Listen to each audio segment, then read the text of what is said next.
or your mind to it. And I think for me, especially, it's almost I want to be that visible role model for young girls, especially young girls in Zimbabwe, which is my home country, to have somebody to look up to, somebody that they can inspire, somebody from their own background that they can see on these kind of stages, in these kind of rooms, to think it's achievable. I believe you cannot be what you cannot see. So the more visible we are to show that next generation what's possible, that's why I'm so excited to be here today. Well, fantastic. You cannot be what you cannot see. I love that phrase. Yeah. So who has been your inspiration?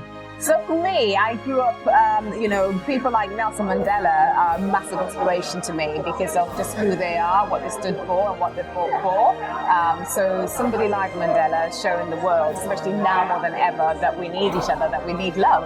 And leading with compassion is one of the biggest things that I'm hoping to inspire loads of people today, that you can be a leader, but you can still lead with compassion. I love that. It's going to be really good. Yeah. Great networking is what a lot of people talked about. Yeah. What has been your biggest takeaway from today?